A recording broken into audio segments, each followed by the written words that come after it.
Welcome back to the Battery Podcast. I'm Aidan, And I'm Casey. and we are here to recap the still undefeated Cannons knocking off the two-time defending champ Archers. A bit closer than when these two teams last played in February, but they got the dub both times, and that's what counts. Um, let's begin at the end, I guess. That Holman goal, not as clutch as Verdaro in the semifinal of Champ Series, obviously, but still, like, wow. I think the way that the quarter had gone with the Cannons kind of having the lead basically for the whole game. I know the Archers got the first goal, and then the Archers briefly taking the lead, the Cannons tying it back up. Like it felt like they had given away too much of the momentum, and then 5 seconds left on the clock, Holman's like, "Nah, I got this." Um, Yeah, I definitely could feel like it seemed like we did give up a little momentum, like you said, towards the end. And then I remember I'm at work watching the end of it on my phone, and all of a sudden he makes that goal. And it's funny that you said back in February about Champ Series because I literally felt a little bit of that like goosebump feeling that I yeah, had back in February when he made that. I like flew up out of my chair in the office and my coworker was right next to me and he was like, I don't know what's happening, but this is awesome. That goal was it was unexpected and it was so exciting. yeah, and like an unMarcus like goal, right? Because he's obviously like a elite like righty wing shooter, and that was I think technically he was still with his right hand, but it was kind of forced left, and so it was like a backhand diving. I mean, he's not much of a dodger. We've seen in Champ Series he definitely can, especially against the shorty. I don't remember who his defender was there, but yeah, I mean, 5 seconds left. The defense, I won't say they were like taking time off or anything like that. But 5 seconds left, you've got to feel like, all right, maybe you're mentally already in overtime at that point. We're like, Hmm.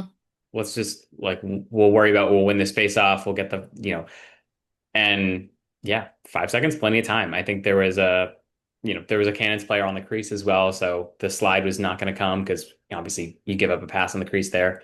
Um, that's it, and yeah, that what a way to stay undefeated and to knock off the defending champs. So And yeah, I gotta say too, you know, we saw the roster come out last week. yeah, And then the roster looks a little different this week. And I think that, expectedly, some people were just like, what's going on, coach? Like we talked about it, me, you, and Jack. What's coach's thought process behind it. And now we've seen like both versions of the roster out there play and what they're capable of. And it's got me pretty fired up for this season, honestly. yeah. I mean, two different styles of wins. Obviously a lot more offense against the Atlas, and some of that maybe was due to personnel. But I think you also have to give the Archers defense a lot of credit. Like Graham Hossack has done a fantastic job of bottling up Asher Nolding. I know he had one assist in this most recent game. I think the last time they played it was something similar. Maybe it was like 1-1. But Asher's points per game goes drastically down when they play the Archers, and he is obviously a big initiator of this offense. So to get other guys coming up, I mean, we'll talk. Maxey, his first career point with an assist to a cutting Matt Campbell. Also kind of not a typical Matt Campbell goal, right? It wasn't off the dodge. It wasn't from range. Um, who else? We got, I mean, Tucci scoring again. And different from this one, like obviously cutting down off a faceoff win, but he had to duck and dodge his way through, I think it was three different defenders. Hmm. Drenner scores again, but no one had more than two goals. Um, so the balanced attack continues through with Holman, obviously the game winner, and a two-pointer as well. So, and then yeah, Donville scored twice. Then we had one from Tucci, Campbell, Drenner, and Ben Ramsey. First career goal for him. And what a juice play that was. To really like take some of the momentum back and control back. And as well doing it on as like a full field like cause turnover, just run until someone stops you. And yeah. that that's another one of those plays where you're like, how did he go in the fourth round? Right. Yeah. I mean, there's so no, he's not going to be a rookie of the year finalist. There are a lot of really good rookies. I feel like you could pick kind of anyone on the Redwoods at this point in the year to be rookie of the year. But I mean, no cause turnovers this week, so that did go down, but for him, that is. But a goal of three cause turnovers through two games, I'll take that out of a rookie short stick T mid anytime. Um, yeah. Let's talk about the cause turnovers in general. A huge disparity in the two teams. The Cannons had 12 cause turnovers and the Archers had four. Uh, and as well, just in total turnover. So a lot of unforced ones by the Archers as well. They had 23 total and the Cannons 18. Um, 18 still feels like it's more than you want, but um, the Cannons took the ball away from the Archers 12 times and 12 other times they just gave it to them. And leading that group of cost turnovers for the Cannons, Jack Hilty with four. What an amazing relief his presence has been to the Cannons. Um, Yeah. An immediate impact. Absolutely, both physically and mentally. Like, Mhm. yeah, he's the captain for a reason. We've seen that in talking to him and seeing him play on the field is just yeah, the elite helicopter check on Teat week one, and just yeah, he's just not going to let you get to the goal, and he'll probably take the ball away from you. Um, Very happy he's on our team and not someone else's. oh yeah, yeah, so he had four. Ethan Rolfe, three caused turnovers. Garrett Epple with two, and then Goodrich and Owen Grant with one each. So a little bit as well. The everyone on the defense stepping up, coming in, and I mean, yeah, you get three times as many caused turnovers as your opponent. It's a good recipe to not giving up a lot of goals and getting some transition the other way. Obviously, Ramsey's was the clearest example of that, but um, yeah, a great way to win the yeah, great battle to win, we'll say. Um, and Tucci, let's talk about I Tucci. was, hmm Yeah, uh, yeah, you go, Casey. What do you have to say about Zach? I was just gonna say, let's talk about his performance against Sisselberger. Yeah, Um, I'm liking what we're seeing out of Tucci so far. I know it's very early on, right? Only 2 games into the season, but you can definitely see that he's been putting some work in the off season. I'm really liking just the way that he's playing, not just with the scoring that he's doing, but I think he's giving us a different product this season, and I'm excited for it.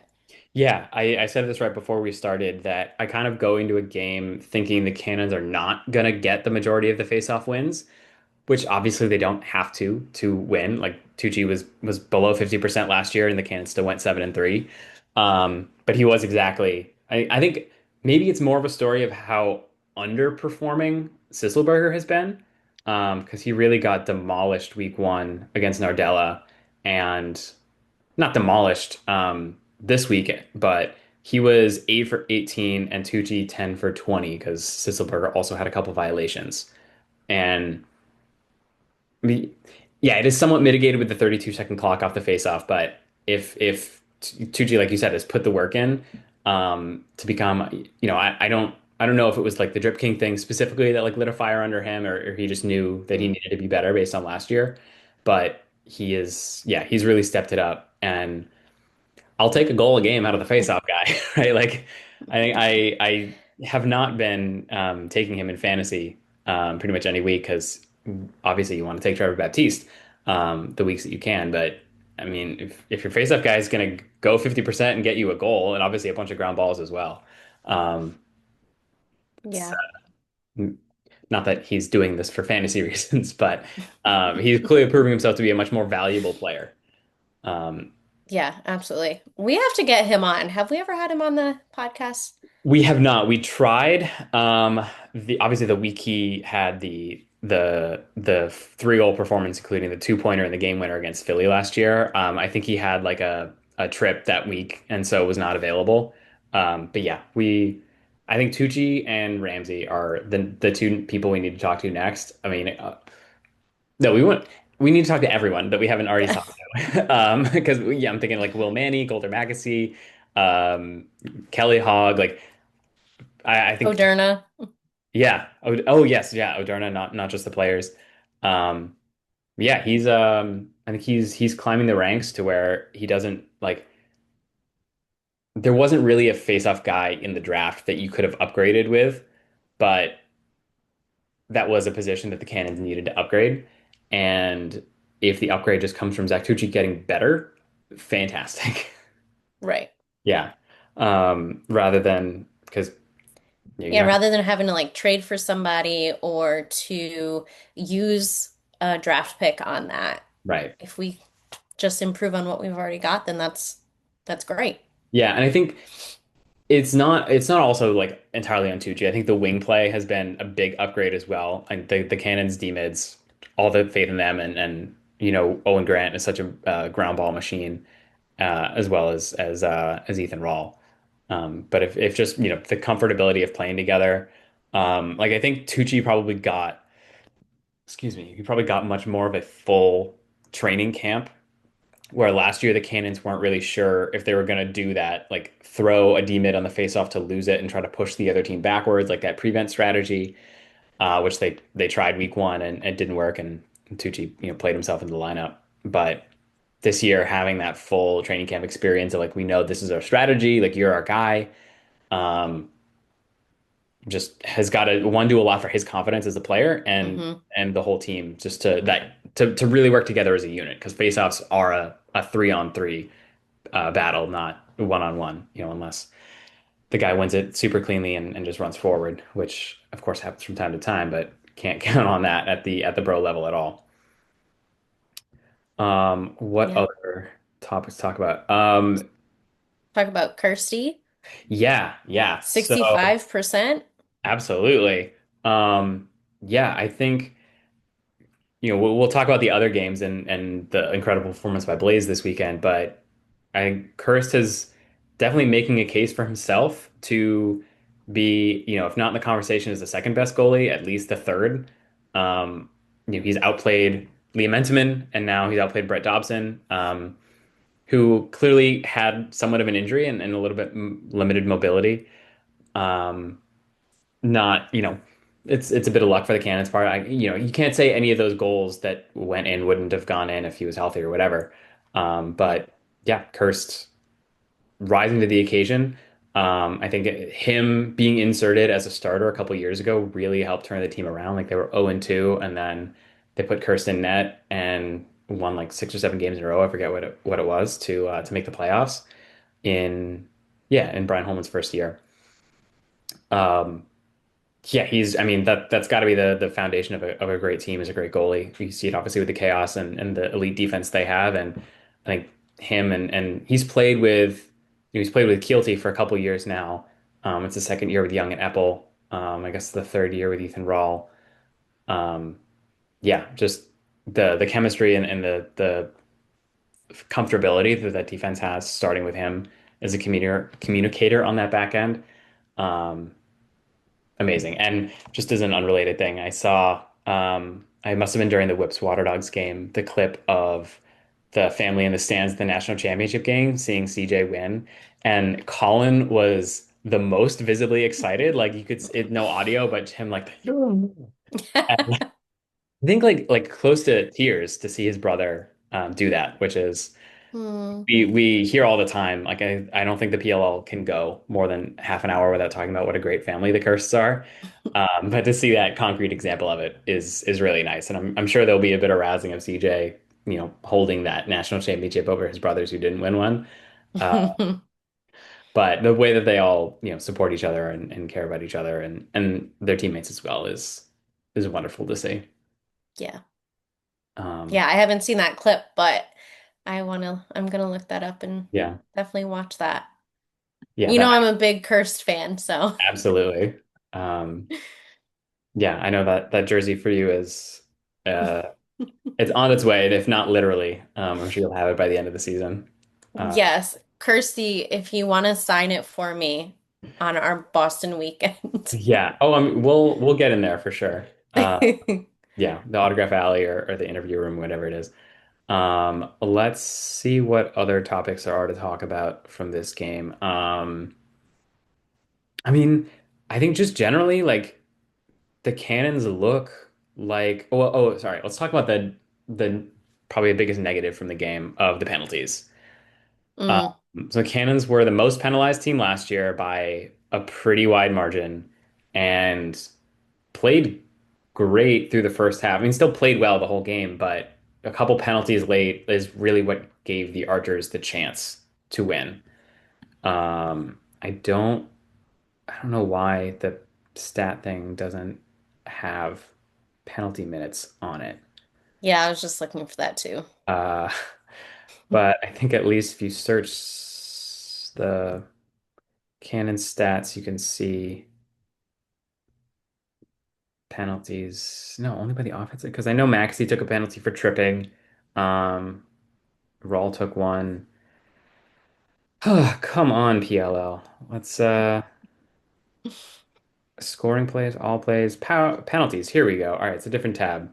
So four penalties in the fourth quarter, or sorry, three for the Cannons in the fourth quarter. Um, yeah, those were those the only penalties of the game? I guess so. Um, so Sam King, 30-second penalty for offsides, and then with 30 seconds later, so as that penalty is expiring, McAsee gets a penalty for tripping. Um, Ethan Rawl for offsides. I'm not sure um, that was a why he would have gotten that, but whatever. And then another penalty for McAsee for illegal procedure, which I guess was not offsides, but something similar. And I believe two of those led to goals for the Archers, if not all three. Trying to find the place to say. Yeah, power play goal by Moore, power play goal by Connor Fields. And so, yeah, two of the three penalties led directly to Archer's goals, um, to make it, yeah, to tie the game. And then they got the lead on an even strength goal by Dyson Williams, the leading scorer today.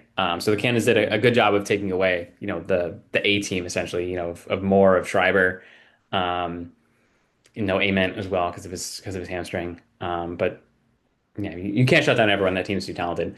Um, Yeah, and Dyson, I mean, he's definitely shown very quickly to be a tremendous addition just in the last two games. yeah, also won Rookie of the Year in the NLL. Yeah. Yeah. Albany guy. Yep. Yeah. So we also root for the Albany Firewolves, Yeah. because you're from Albany and me, because I used to play in Connecticut where I went to college. Um, but it was, yeah, fantastic player. And Sam King as well. Two assists Mhm. today, had three assists last week. So still waiting on that first goal, but he has shown at the level that, at this upper level that he definitely belongs in the PLL. Yeah, to Warzone finalists, obviously at Harvard. Um, yeah. So penalties. Speaking of, Oh yeah. oh, go ahead. No, just saying I again. was gonna transition, but if you've got some I don't have anything else. Just stop. I mean, quick rant. They go offside so much more in the PLL than in college, and I know it's a faster paced game, but that's got to be something that teams work on and figure out. Like of course I don't mind when the Cannon's opponent goes offsides, but Mhm. that like this can't be a thing that happens. Like I think it happens to every team multiple times a game, and that's just if you're on defense and you do it, it's a penalty. That's bad. If you're on offense and do it, you like usually you're losing a fast break, because there's four guys that went upfield. So all right, small rant over. Count to seven, guys. It's not that hard. Uh, well, I was just gonna say, speaking of players who have won the Toraton Award, let's talk about the Denver Outlaws Yeah, yeah. having four guys on their lineup that have won, And still not but scoring. I think maybe the team's having a little bit of a hard time uh gelling together. Yeah.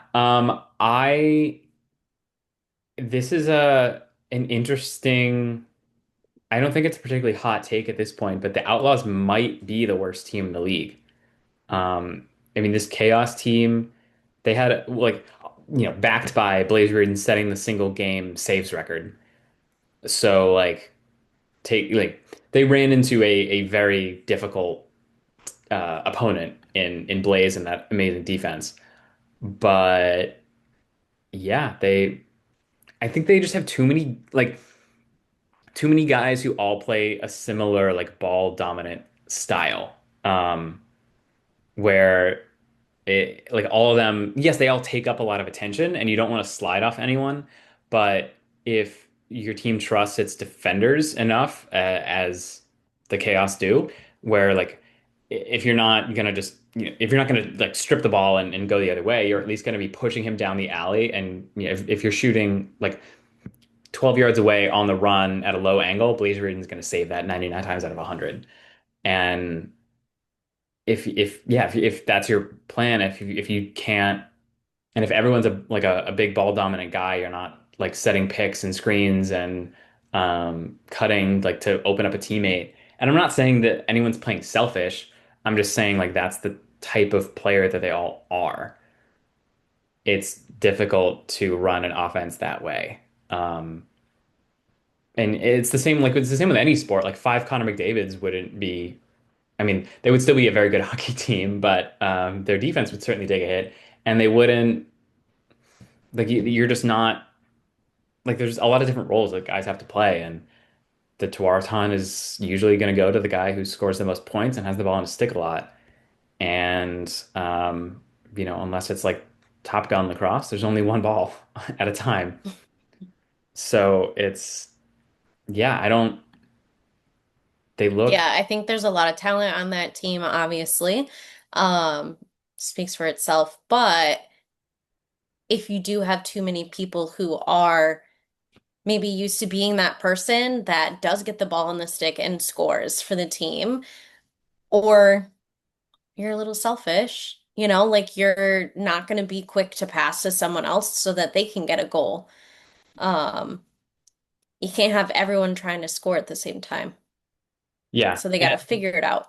Yeah, I'm not questioning Tim Sudan either, but the leadership and the culture of the team just doesn't seem like it's fun to play for the Denver Outlaws in the same way that the Chaos all seem to really have fun and love playing for each other, or certainly the Cannons. Like we know that locker room, those Yeah. guys really all love each other. Um, I think Eric Law like really turned that team around when they were able to pick him back up last summer, and they cut him to make room for Jared Bernhardt, who like yes, Jared Bernhardt has a lot more good lacrosse left in him. He's like 10 years younger, whatever it is. Um, but he's a very quiet guy. He's pretty introverted, and I can't see him rallying a locker room the way that Eric Law can. And I know there's a plan they'll pick him back up somehow. Um, but I think he's got to be in that room for that team to have any chance of figuring stuff out. And he's also a guy who can play off ball. That he can just hang out near the crease. If you slide off of him, O'Neill or Bernhardt or Kavanaugh are going to find him, and he's going to put the ball in the back of the net. Uh, Yeah. yeah, glad we're not Outlaws fans because I that was gonna say, even not being an Outlaws fan, it's still like when when I saw the news, I was like, is this real? yeah After that, I was like, let me check around, let me see, like, take a look at some other people's accounts and see if they're talking about it. And I don't think I saw him post anything at all about it. Not yet, but yeah. I mean, we talked about it a little bit earlier in the week, you, me, and Jack. And just like the potential yeah. for yeah, so I it's think definitely sad, but time will tell. yeah, I think it's going to be a long summer out in Colorado. Next week might be their best chance because they get the second game against the Water Dogs. So at least they're Who really surprised me. yeah. Um, I was really upset with myself with my fantasy team because I didn't have McCardle when I should have just trusted. yeah. I didn't have Sowers. I had Um, Courier, got me negative points. yeah. Yeah. Sowers had I mean, a hell of a half. It looked like he maybe got, uh, I won't say he got concussed because he didn't come back into the game. Um, but he certainly got a little banged up after having, I think, 6 assists in the first half. And I believe he finished with 7. And I think a goal as well. I have that thing up. I can just look at the stats. Yeah, so 16-12 win over the Whips, who also look a little bit lost. And I mean, that win for the Dogs is even more impressive because the Whips had 3 2-pointers, 2 of them on purpose and one of them on accident. It was a deflection of a pass into the goal, which yeah, sucks to give up that way. Um, what do we got? Sowers. Oh yeah, 8 points, 1 goal, 7 assists. Good day for him. Yeah. What do Uh, you think it is that's happening with the Whips right now? I Out of think they. curiosity. Well, we saw this was amazing. Rambo straight up get benched in the fourth quarter, and Dana Boyle Yeah. asked Dagnita on the side, like, why? And his actual response was he hasn't done anything for us. Um, That's, I just wonder, like, how, man, being Rambo, what does that feel like to yeah, I hear? mean, yeah, I think Staggs as well as the coach that he kind of scares me the most. Just he seems like a very angry style of coaching. Yeah. And I mean, I can't disagree with it. I forget if Jackson said it on our podcast or not, or if it was after we finished, but that he thinks the best decision would be to cut Rambo because he can't play out of the box, and he doesn't look like the player he was when he won MVP and when the Whipsnakes won their 2 championships. I mean, I think he's assuming he's just slowed down, right? He's like 31 or 32, and obviously was never a quick guy, but if he doesn't have that, I couldn't tell you exactly why he's not the elite player he was, Hmm. aside from just slowing down because of age or something like that. Um, Yeah. I believe he does not have a point now through 2 games, Okay. and yeah, I couldn't tell you. I think maybe it's the midfield threats, like the dodging threats. Where I know when the Archers struggled a couple years ago, it was when um, teams were just like, "We're not sliding. Like you need to beat us 1-on-1," and they didn't have players who could consistently do that. And TJ Malone certainly can do that. Um, Rob Pennell was able to do that for a lot of his career. Maybe not anymore, but again, he's an X guy who's not playing X or not playing X full time. And I mean, Dordevic is an insane player, but he is. I have no idea when he's going to be back, if ever. Um, I think he's going to be back, but we won't see him in the near future. Hmm. It's who else is their midfield? Brad Smith, and I feel like I can never name Whips midfielders, which wasn't a problem in 2019 and 20 because we're carrying the team. But oh, Aiden Carroll, yeah. Um, he looks great. So it's Carroll and Smith, um, Brad Smith that is, and Malone, and then the younger guys, Patra and Levi Anderson, and Brandao. We'll see how Brandao fits in. Didn't score this previous game. Um, yeah, I think Jackson's take that the Whips are going to miss the playoffs is looking like not a bad take because the Dogs looked good, the Cannons obviously looked good, and the Atlas certainly have the talent. I think if they have the discipline and the fortitude to stay strong and not kind of collapse as they've done against the Cannons a couple times, um, then they have a great shot. I mean, I would take any other team in the East in a matchup against the Whips so far through 2 weeks, and like I don't think either of these teams are going to go undefeated. I mean, at the very least, they have to play each other, and one of them is going to win. Or sorry, Right. I don't think they'll go winless. Um, they obviously won't go undefeated, but yeah, the Whips and Outlaws both look a little bit lost, in different ways. Um, Yeah. all right, we've got one more game to touch on briefly. Were you able to watch Woods and Chaos? I did watch a little bit of it towards the end. Maybe like I think maybe after halftime. It was another one that really surprised me. I mean, I had an idea how the Redwoods might play after last week, right? Mhm. That was the first initial surprise. Um, but then again this week against the Chaos and against Blaze, who the day before had, you know, I mean, Blaze is one of the absolute best, right? Yeah. Um, but then I think it was maybe the third or fourth quarter he ended up getting taken out. Yep. Yeah, Cout came in for the fourth, I believe. Um, and was just a 9 goal fourth quarter for the Redwoods. I mean, technically eight because there was a two-pointer, like a fluky two-pointer. Dylan Molloy's first career, because Blaze threw up kind of like a blind pass towards the middle of the field. And he Just, caught it. yeah, basically right to Dylan Molloy. So congrats to him on that 2-point goal. I think very close to the end of the quarter as well. Um, yeah. And as well, we saw a Jared Newland two-pointer for the first time since I think 2019. Maybe he got one in 2020, but he's not shot a lot since that first year where he kind of set the league on fire with two-pointers. And he had two of them today or yesterday, Saturday. Um, You know who and I may butcher the last name, so I apologize ahead of time, but Charlem Beatties. yeah. Um, I know we had him last season. We didn't play him. And I don't know if that's like part of his motivation, but I mean, Yeah. Uh yeah, even I mean in a loss, obviously they won the first game.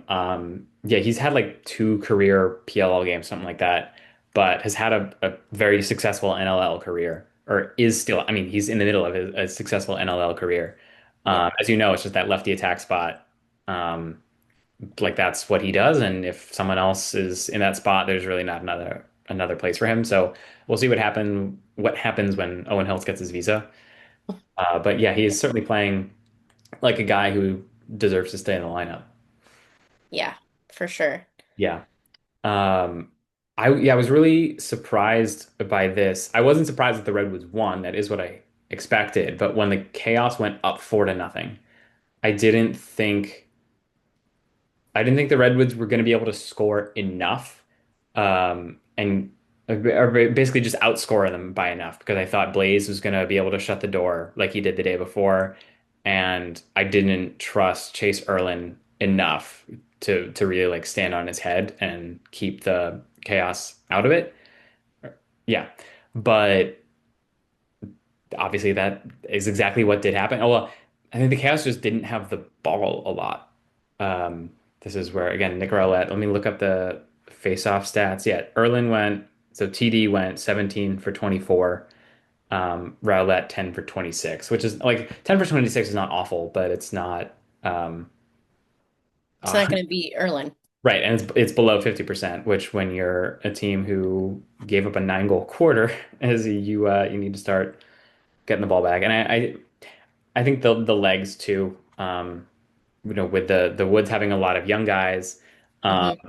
and the Chaos D mid specifically being quite old, and as well, not old, but old for professional lacrosse, and um, in Glacini's case, hadn't played in a long time, but Yeah. um, Well, and, he's actually who I thought about when we were talking about Law, not to go back mm, to that game, but talking about having an impact on the team, being in the locker room still. Glacini didn't get a ton of points last season, or excuse me, a ton of minutes last season, but he's somebody who is such a phenomenal leader and has such a great positive impact oh yeah. in the locker room. Yeah, he's a huge tone setter, and I think I honestly am not sure if he played at all last year, but he's so like important to the culture of that team. Yeah. Let me see. Oh, he played one game last year. Yeah.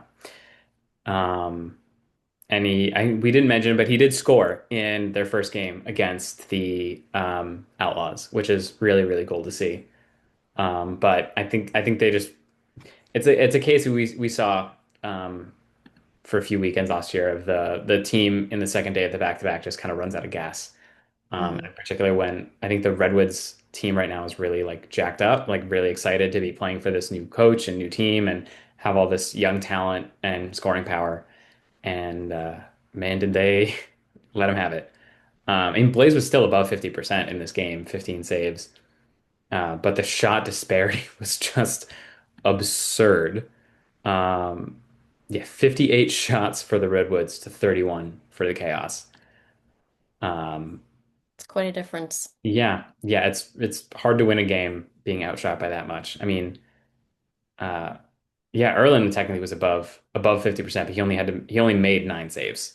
So the Chaos were Mm. much more efficient when they did have the ball. Um, they just they just didn't have enough of the ball. And they have the kind of interesting experience. I don't remember if this happened last year of being the homecoming team and then the next weekend having the bye. So we won't see them next week in Philly. Which I mean, I gotta feel the legs are a little extra tired this week, so maybe that's nice to not have to go back out.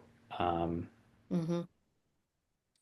um, yeah, I makes me want to look at the rest of the schedule, which I'll do once we're done here to see what's the how many if that's happening for other teams this year. Because it doesn't seem like a terrible way to do the schedule.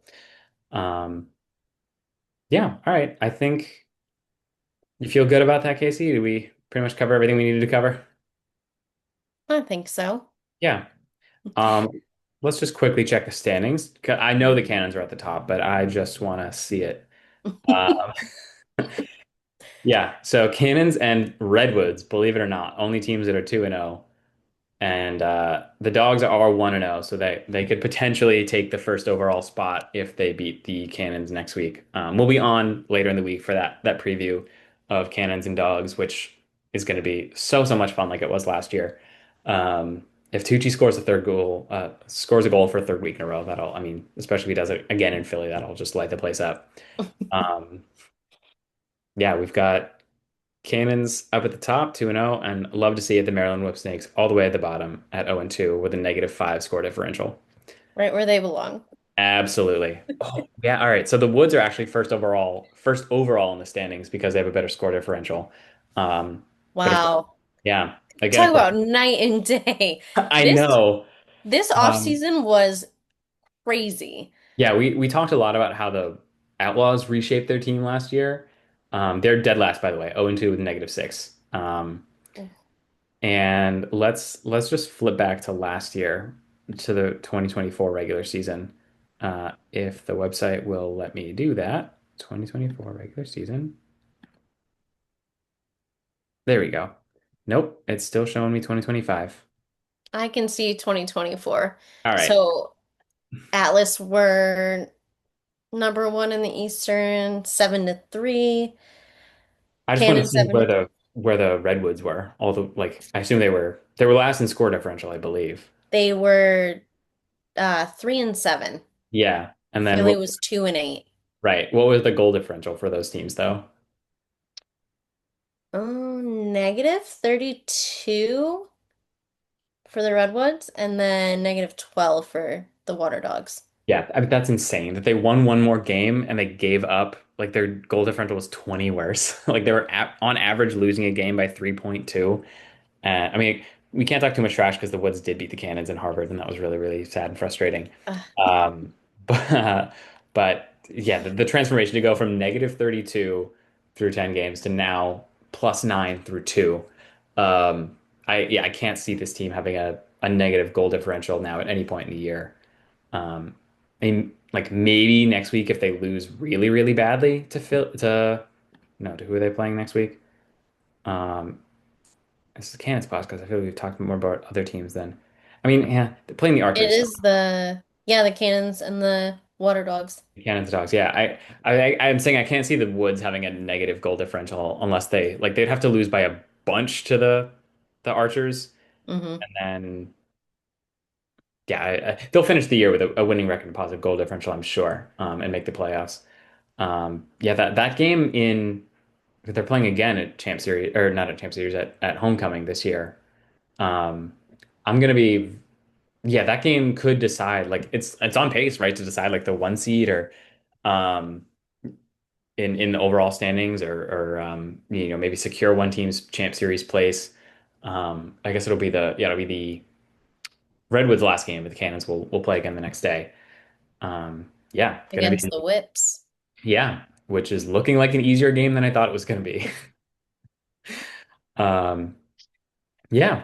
We did spend probably the majority of this not talking about the Cannons, but we just love talking about lacrosse in general, and it's such a small league. I think it is relevant to talk about everything that went on. So if they can just take like two fewer penalties, they'll have a much easier time of things. Yeah, we'll be back later on this week to talk about the preview with the Water Dogs, who also look like they will not be the unluckiest team in the history of lacrosse for a second year in a row. Um, yeah, so until we come back to talk about the week three preview, go Cannons. Go Cannons. Boom! Boom.